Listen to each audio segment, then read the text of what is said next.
ನಮಸ್ಕಾರ ಫ್ರೆಂಡ್, ನಮ್ಮ channel subscribe ಆಗಿ ಹಾಗೆ ಲೈಕ್ ಮಾಡಿ ನಮಸ್ತೆ ಮಾಡಿ ಫ್ರೆಂಡ್ 1,00,000 ಮುಖ್ಯಮಂತ್ರಿ ಬಹುಮಾಡಿ ಕಟ್ಟಡ 1 BHK ಫ್ಲ್ಯಾಟು ನೋಡಿ ನಿಮಗೆ ತಿಳಿಸ್ತಾ ಇರೋದು 1 BHK ಫ್ಲ್ಯಾಟು. ಇದು ರಾಜೀವ್ ಗಾಂಧಿ ವಸತಿ ನಿಗಮದಿಂದ ರಾಜ್ಯ ಸರ್ಕಾರದಿಂದ ಕಟ್ತಾ ಇದ್ದಾರೆ ಫ್ರೆಂಡ್. ಇಲ್ಲಿ 1 BHK ಮತ್ತು 2 BHK ಫ್ಲ್ಯಾಟು ಎರಡು ನಿರ್ಮಾಣ ಆಗ್ತಾ ಇದ್ದಾವೆ ಫ್ರೆಂಡ್. ನಿಮಗೆ 2 BHK ಫ್ಲ್ಯಾಟ್ ಬಗ್ಗೆಯೂ ಸ್ವಲ್ಪ ತಿಳಿಸ್ಬಿಡ್ತೀನಿ ನೋಡಿ.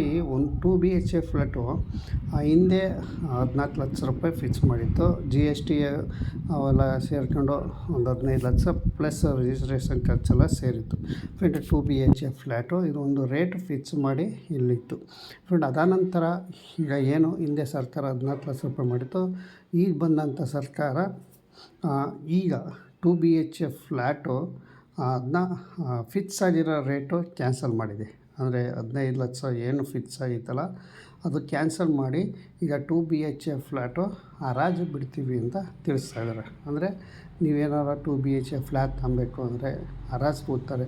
ಹರಾಜಲ್ಲಿ ನೀವು ಭಾಗವಹಿಸಿ ನೀವು ಬೀಟ್ ಕೊಡಬೇಕು. ಅಲ್ಲಿ ಮಿನಿಮಮ್ ಒಂದು 15 ಲಕ್ಷ 14 ಲಕ್ಷದಿಂದ ಸ್ಟಾರ್ಟ್ ಆಗಿತ್ತು.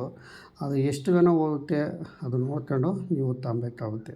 ಈಗ ಯಾವ್ಯಾವ ಜಾಗದಲ್ಲಿ ಮುಂಚೆ ಅರ್ಜಿ ಸಲ್ಲಿಸ್ಬಿಟ್ಟು ನೀವು ನಿಮ್ಮ ಏನಾರ ನಿಮ್ಮ ಮೊಬೈಲಲ್ಲಿ ಮೆಸೇಜ್ ಬಂದರೆ 3,000 ರೂಪಾಯಿ ಅಮೌಂಟ್ ಕಟ್ಬಿಟ್ಟು 3 ಲಕ್ಷ ರೂಪಾಯಿ ಅಮೌಂಟ್ ಕಟ್ಟಿ ಅದ ನಂತರ ನೀವು ಫ್ಲ್ಯಾಟ್ ಬುಕ್ ಮಾಡ್ಕೋಬೋದು. 3 ಲಕ್ಷ ರೂಪಾಯಿ ಅಮೌಂಟ್ ಕಟ್ಟಿ ನಂತರ ಈ ಫ್ಲ್ಯಾಟ್ ಬುಕ್ ಮಾಡ್ಕೊಂಡು ನಂತರ ಅವರು ಇನ್ನು 2 ಕಂತು ಅವ್ರು ಯಾವತ್ತು ತಿಳಿಸ್ತಾರೆ ಅವತ್ತು ಕ್ಲಿಯರ್ ಮಾಡಿದ್ರೆ ನಿಮಗೆ 2 BHK ಫ್ಲ್ಯಾಟು ಫಿನಿಶಿಂಗ್ ಆಗಿದರೆ ನಿಮಗೆ ಕೊಡ್ತಾಯಿದ್ರು. ಇದು ರೂಲ್ಸ್ ಇತ್ತು ಫ್ರೆಂಡ್. ಈಗ 2 BHK ಫ್ಲ್ಯಾಟ್ ಎಲ್ಲ ನಿಲ್ಲಿಸಿದ್ದಾರೆ. ಏನು ಬುಕ್ಕಿಂಗ್ ಆಗಿದ್ದಾವೆ ಅವೆಲ್ಲ ಸ್ಟಾಪ್ ಮಾಡಿ ಈಗ ಅವ್ರಿಗೆ ಮಾಮೂಲಿ ರೇಟೆಲ್ಲ ಇರುತ್ತೆ. ಇನ್ನು ಹೊಸ್ದಾಗಿ ಬ್ಯಾಲೆನ್ಸ್ಗಳು 2 BHK ಫ್ಲ್ಯಾಟು ಯಾವ್ಯಾವ ಬ್ಯಾಲೆನ್ಸ್ ಇದಾವೋ ಆ ಬ್ಯಾಲೆನ್ಸ್ ಎಲ್ಲ ಟೋಟಲಾಗಿ ಈಗ ಹರಾಜು ಬಿಟ್ಟಿದ್ದಾರೆ. ಅಂದರೆ ನೀವು ಹೋಗಿ ಹರಾಜಲ್ಲಿ ಭಾಗವಹಿಸಿ ನೀವು ಯಾರು ಬೇಕಾರೋ 2 BHK ಫ್ಲ್ಯಾಟು ಎಷ್ಟು ಹೋಗುತ್ತೋ ಅಷ್ಟು ಕೂಗಿ ನೀವು ತಗೊಬೋದು ಫ್ರೆಂಡ್. ಮುಂಚೆ ಬೆಂಗಳೂರು ನಿವಾಸಿಗಳಿಗೆ ಮಾತ್ರ ಇದನ್ನು ಅನ್ನಿಸೋದು 2 BHK ಫ್ಲ್ಯಾಟು.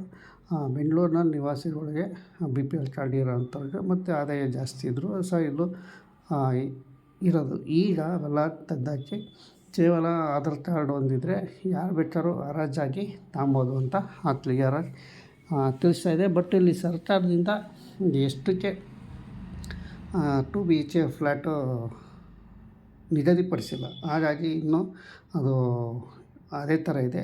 ನೆಕ್ಸ್ಟ್ ಮಂತು ಅಂತ ತಿಳಿಸಿದ್ದಾರೆ, ನೋಡಬೇಕು. ಅಂದರೆ ಜೂನ್ದು ಈ ಏಪ್ರಿಲ್ ಎಂಡಲ್ಲೋ 2 BHK ಫ್ಲ್ಯಾಟ್ ಬಗ್ಗೆ ಸ್ವಲ್ಪ ಮಾಹಿತಿ ಬರ್ಬೋದು.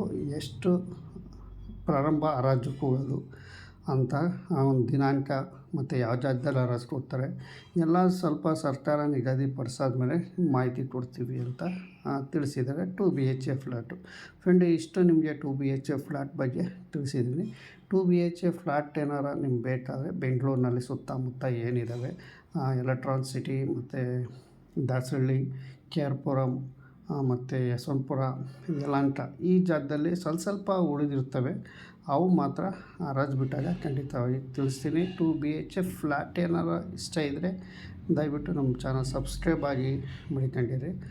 ಆ ವಿಷಯ ಬಂದಾಗ ಖಂಡಿತವಾಗಿ ಹರಾಜು ಬಿಟ್ಟಾಗ ಖಂಡಿತವಾಗಿ ನಿಮಗೆ ಮಾಹಿತಿ ಕೊಡ್ತೀನಿ ಫ್ರೆಂಡ್. ಈಗ 1 BHK ಫ್ಲ್ಯಾಟು ನಿಮಗೆ 1 BHK ಫ್ಲ್ಯಾಟ್ ಬಗ್ಗೆ ಮಾಹಿತಿ ಕೊಡ್ತೀನಿ ನೋಡಿ. 1 BHK ಫ್ಲ್ಯಾಟು ನಾನು ಹಿಂದಿನ ದರ ಎಲ್ಲ ಹೇಳ್ಕೊಲ್ಲ.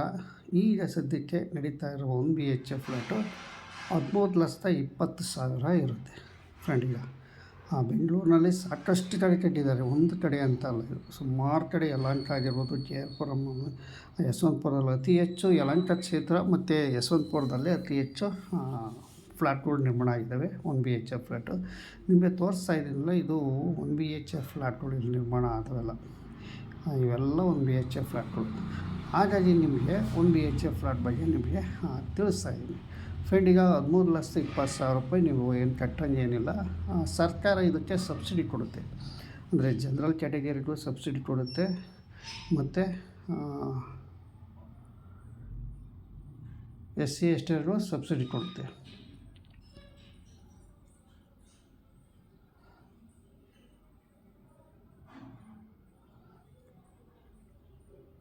ಹಾಗಾಗಿ ನೀವೇನಾರ ತಳ ಅಂತ ಇಚ್ಛೆ ಇರೋಂಥವ್ರು ನೀವು ತಗೊಬೋದು. ಮೊದಲಿಗೆ ನೀವು ಆನ್ಲೈನ್ ಅರ್ಜಿ ಸಲ್ಲಿಸ್ಬೇಕಾಗುತ್ತೆ.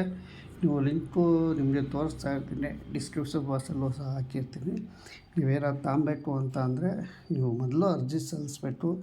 ಸೆಲೆಕ್ಟ್ ಆದರೆ ನೀವು 50,000 ರೂಪಾಯಿ ಪೇ ಮಾಡಬೇಕಾಗುತ್ತೆ. 50,000 ರೂಪಾಯಿ ಪೇ ಮಾಡಿದ ನಂತರ ನಿಮಗೆ ಬ್ಯಾಂಕಲ್ಲಿ ಲೋನ್ ಪ್ರೊಸೆಸ್ ಅಂದರೆ ಬ್ಯಾಂಕಲ್ಲಿ ಲೋನ್ ಕೊಡ್ತಾರೆ, ನೀವು ಲೋನ್ ತಗೊಬೋದು. ಬ್ಯಾಲೆನ್ಸ್ ಏನಾರು ಮಿಕ್ಕಿದ್ರೆ ನೀವು ಹಣ ಕಟ್ಟಬೇಕಾಗುತ್ತೆ. ಈ ಎಕ್ಸಾಂಪಲು 50,000 ರೂಪಾಯಿ ನೀವು ಕಟ್ಟಿರ್ತೀರ, ಬ್ಯಾಂಕಲ್ಲಿ ಒಂದು 8 ಲಕ್ಷ ರೂಪಾಯಿ ಆಗಿರುತ್ತೆ. ಮಿಕ್ಕಿದ ಬ್ಯಾಲೆನ್ಸ್ ನೀವು ಕಟ್ಟಬೇಕಾಗುತ್ತೆ. ನೋಡಿ, ಈ 13,20,000ದಲ್ಲಿ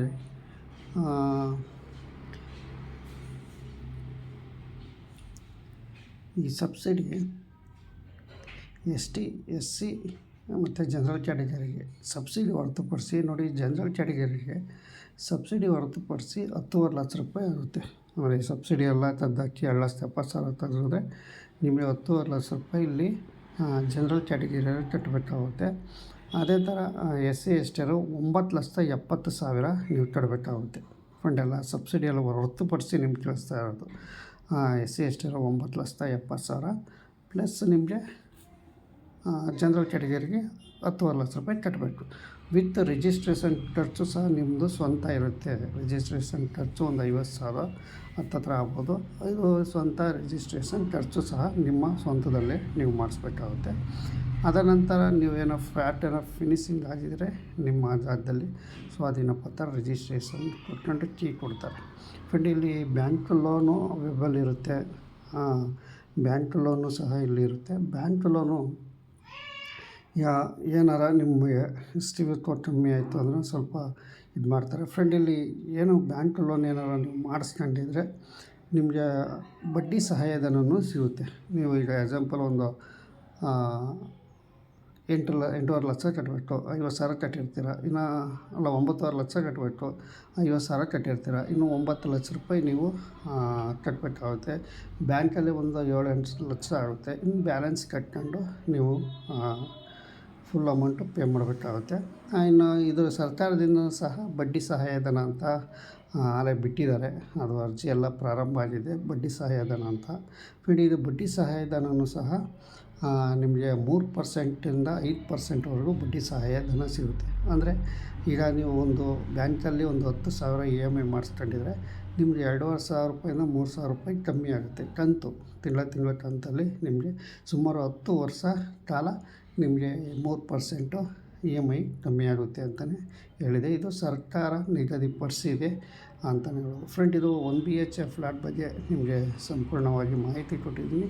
2 BHK ಫ್ಲ್ಯಾಟ್ ಬಗ್ಗೆಯೂ ನಿಮಗೆ ಸಂಪೂರ್ಣವಾಗಿ ಮಾಹಿತಿ ಕೊಟ್ಟಿದ್ದೀನಿ. ಪ್ರತಿಯೊಂದು ಡೀಟೇಲ್ಸು ನಿಮಗೆ ನಾನು ಮಾಹಿತಿ ಕೊಟ್ಟಿದ್ದೀನಿ ಅಂತ ಹೇಳ್ತಾ ವಿಡಿಯೋ ನಿಮಗೆಲ್ಲ ಕ್ಲಿಯರಾಗಿ ತೋರಿಸ್ತಾ ಇದ್ದೀನಿ. ಫ್ರೆಂಡ್, ಇದನ್ನು ಸಹ 1 BHK ತೋರಿಸ್ತಾ ಇದ್ದೀನಿ.